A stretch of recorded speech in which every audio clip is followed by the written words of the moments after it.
Welcome to Milk and Honey Heritage Farms. We are making extreme adult mac and cheese. So first off, I cut bacon into small pieces and I'm cooking it all the way.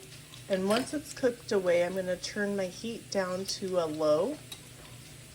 And then I'm going to be adding in what I've already done is diced up. Ooh, you can see my finger, I'm sorry. You've got jalapenos, green bell peppers, yellow bell peppers, orange bell peppers, red bell peppers, and white onions. You can do any variety of peppers you want. You can even put some purple onions in there as well. And then let me get this all scraped inside, and we'll keep it on a low and move it on another burner, and we'll get started with the pasta and the cheese sauce. All right, so I added all my diced vegetables in with the bacon, and I took a little bit of the bacon grease out beforehand, but I did leave a tad bit, but not too much. Now I'm going to add a little bit of pepper. You may choose that you don't want to make it more spicy since there is jalapenos in here. It's up to you. I'm also going to use, you can use either fresh garlic or garlic salt.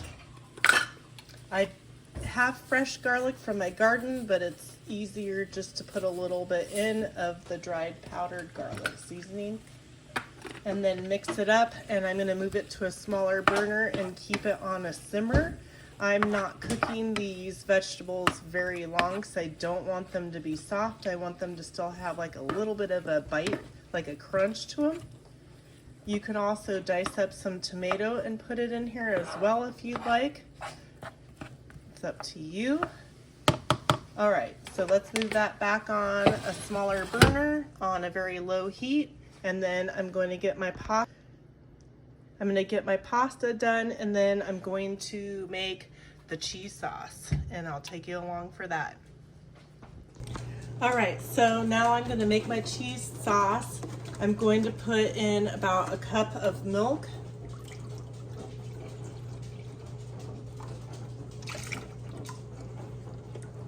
Into that, I'm going to turn my heat on a medium warm heat, not too warm because you don't want it boiling.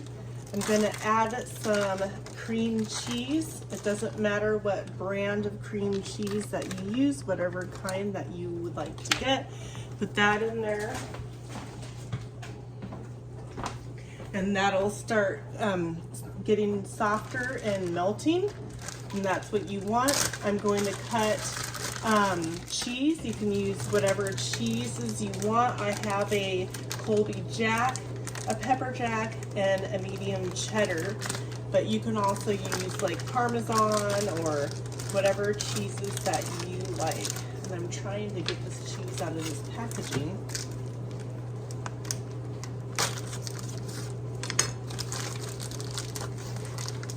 And I'm not going to grate it. You can grate it if you want to. Sometimes it's harder to grate soft cheeses, so I'm just going to try to do some slices of cheeses and, you know, just put it in there.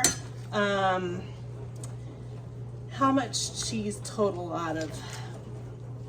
I would say I would probably do about a cup to a cup and a half of cheese. So I'm gonna just do like a third of each one of my 3 cheeses.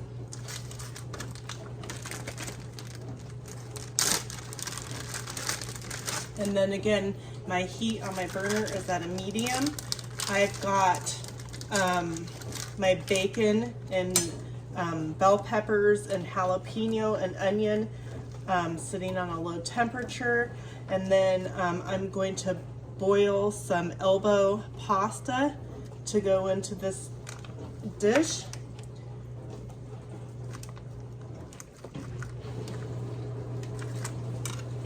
And then you don't have to get it perfect. It doesn't have to be perfect because it's going to be yummy either way. And I call this extreme mac and cheese just because it's extremely good, in my opinion. But you can add something different to your recipe if you would like. It doesn't have to be exactly mine. The bell peppers, each color, you don't have to do multiple colors, but if you can, I would say probably like a quarter of each of the bell peppers diced up to add in there, and then maybe like 2 slices of a medium onion.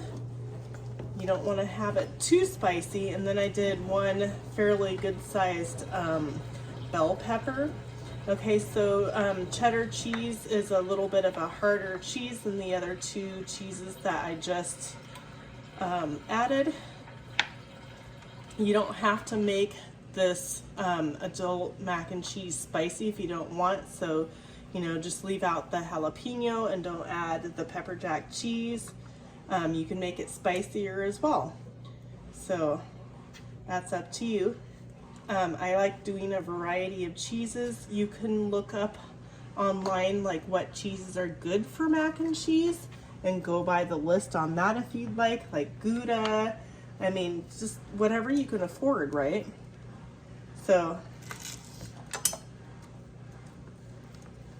I'm gonna do a couple more pieces of this medium cheddar.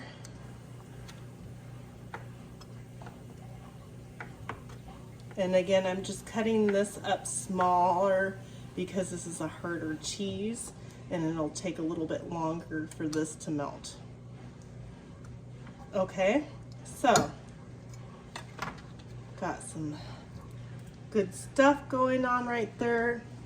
Okay, and then what I also will do is I'll add a little bit of garlic seasoning. You can, again, add fresh garlic or your own dried garlic if you make it. A little bit of pepper.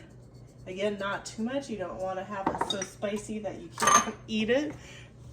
And then I'm just going to work on mixing this around so that the milk and the cheese don't get stuck on the bottom until everything is nice and melted.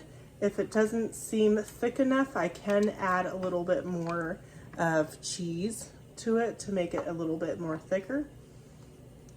And then I will bring you back when the cheese sauce is done and the pasta is done, and we're gonna incorporate everything together. All right, so I've got my pasta cooked and I strained out all the water. Here's my cheese sauce. In the cheese sauce, make sure that you keep stirring. You're gonna just have it on a medium heat and just keep stirring until it's all melted. See that? So I'm gonna add some homemade seasoning that I made. I made a homemade seasoning that you can use as a rub or a seasoning for any types of meats or anything. I'm gonna put 1/2 tablespoon in, and that is it. I do have a video on it. I'll try to remember to link the video at the end of this video in case you guys were interested in making it. So I'm gonna add 1/2 tablespoon of that homemade seasoning / rub into this cheese sauce. And then what I'm going to do is I'm going to move the pasta in front of me, pour all this cheese sauce on here, scrape it all out. I don't want to waste any. Again, you can use whatever cheese you want. You can use 1 kind of cheese, 2 kinds of cheese, whatever you got, okay? And then I've got my kettle of my jalapeno, bell peppers, bacon, and white onion. You can also add some finely diced tomato. Again, you want to make sure these pieces are cut very small because you don't want to get a huge chunk of it in your mouth. Now with the shell pasta, I like to add the regular size shell pasta and the little itty bitty tiny shell pasta, but I didn't have any of the little tiny shell pasta, so it's just the regular size. So then you're going to just mix it all up. incorporating the pasta with the cheese and all the goodies that you cooked earlier with the bacon and bell peppers and jalapeno.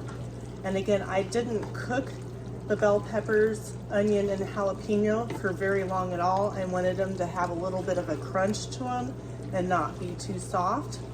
But if you like them soft, that's perfectly fine. So just make sure that you get that mixed up and getting all the sides turned up from the bottom. You always want to make sure all your dishes are mixed thoroughly and well,